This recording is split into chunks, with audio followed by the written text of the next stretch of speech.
যারা বলেছিলেন বেটি শাকের বেটি দেশ থেকে পালায় না, আজকে কারা পালিয়েছে? জামাত ইসলামী নেতৃবৃন্দ পালায় নাই। আমি 14 বছর জালেম সরকার, স্বৈরাচারী সরকারের কারাগারে বন্দী ছিলাম। আমাকে ফাঁসির কাছে ঝুলানোর সমস্ত আয়োজন করা হয়েছিল।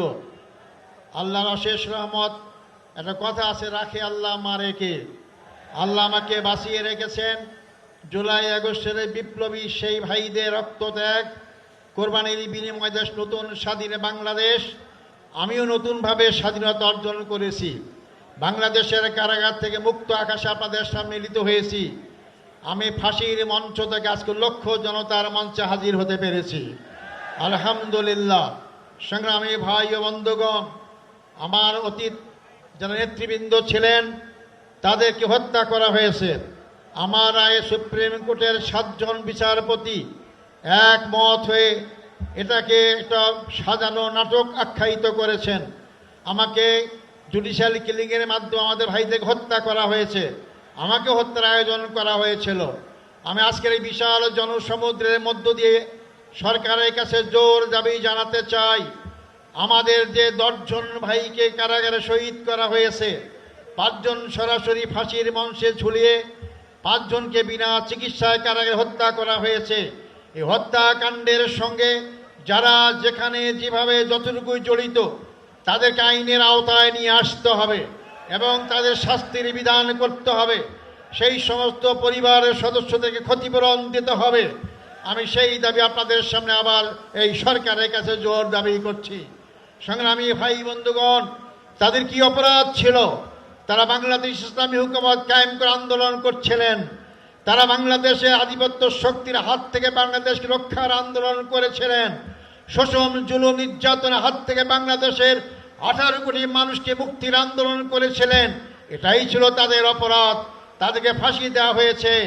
ফাঁসির মাধ্যমে তারা মনে করেছিল বাংলাদেশের জামাত ইসলামীর আন্দোলনকে স্তব্ধ করা যাবে, নিশ্চিহ্ন করা যাবে। আজকে 15.5 বছর পর এই লক্ষ লক্ষ লোকের সমাবেশ কি প্রমাণ করে না ইসলামী আন্দোলনকে হত্যা, ইসলামী আন্দোলনকে ফাঁসি, নির্যাতন করে নিশ্চিহ্ন করা যায় না? বরং আমি বলি, ইসলামী আন্দোলন হচ্ছে এটি খরস্রোতা নদীর মতো। নদীর সামনে যে নামে আপনি বাঁধ দেন না কেন, খরস্রোতা নদীর পানি তীব্র গতিতে সামনে অগ্রসর হয়, বাঁধে ভেঙ্গে সামনে যেতেই থাকে। আমাদের সামনে নেতাদের হত্যা করে হোক, 71-এ বয়ান করে হোক, যে নামে আমাদেরকে বাঁধ দিয়ে আমাদেরকে আটকাবার ব্যবস্থা করা হয়েছিল, কোন শক্তি সেই বাঁধে আমাকে আটকাতে পারে নাই। আজকে জামাত ইসলামীর সামনে অগ্রসর হচ্ছে। যারা বলেছিলেন যে আমাদের বেটি শাকের বেটি দেশ থেকে পালায় না, আজকে কারা পালিয়েছে? জামাত ইসলামী নেতৃবৃন্দ পালায় নাই। মীর কাসেম আলী সাহেব আমেরিকায় ছিলেন, তিনি বাংলাদেশে এসেছেন, তাকে গ্রেফতার করা হয়েছে, ফাঁসি দেওয়া হয়েছে। আর যাদের ঠিকানা অন্য দেশে, তারাই পালিয়ে গিয়েছে। বাংলাদেশের জামাত ইসলামীর ভিত্তি জনগণের শিকড়ে গঠিত রয়েছে। আমাদেরকে উপড়ে ফেলতে কেউ পারবেন না। যা উপড়ে ফেলার চেষ্টা করবেন তাদের দাঁত ভেঙে যাবে। জামাত ইসলামীর কিছুই হবে না ইনশাল্লাহ। সংগ্রামী ভাই বন্ধুগণ, আমি শেষ কথা বলতে চাই, 54 বছরে বাংলাদেশে দেখলাম, এই 54 বছরে বাংলাদেশের ভাগ্যের পরিবর্তন হয় নাই।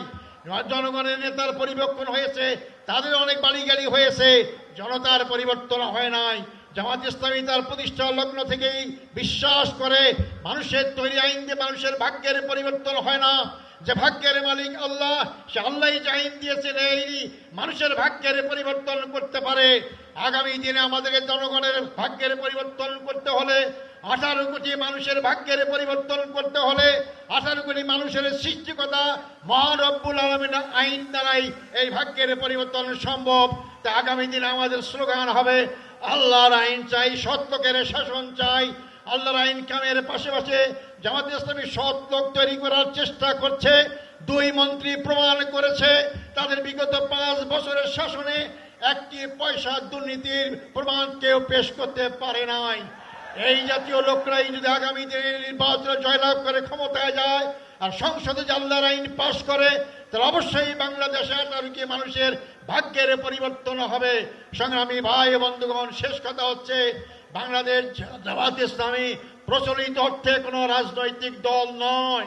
মনে রাখবেন, বাংলাদেশ জামাত ইসলামী প্রচলিত অর্থে কোনো ধর্মীয় দল নয়। বাংলাদেশ জামাত ইসলামী পূর্ণাঙ্গ ইসলামী আন্দোলন। ইসলামের বাইরে আমাদের কোনো সম্পর্ক নেই। মানবিক সমাজ গঠন করতে চাই। মানব রচিত আইন দিয়ে মানবিক সমাজ গঠন হবে না। মানুষ মানুষের পক্ষে বিপক্ষে আইন তৈরি করতে পারে। আল্লাহর আইন সবার পক্ষে, জনগণের পক্ষে, তার সৃষ্টিকর্তা মানুষের পক্ষে। অর্থাৎ আল্লাহর আইনের একমাত্র মানুষের মানবিক সমাজ গঠন করতে পারে। অর্থাৎ আসুন সেই মানবিক সমাজ গঠনের জন্য আল্লাহর আইন এবং সৎলোক শাসন প্রতিষ্ঠার আন্দোলনে আমরা শরীক হই। আল্লাহ সবাইকে সেই তৌফিক দান করুক।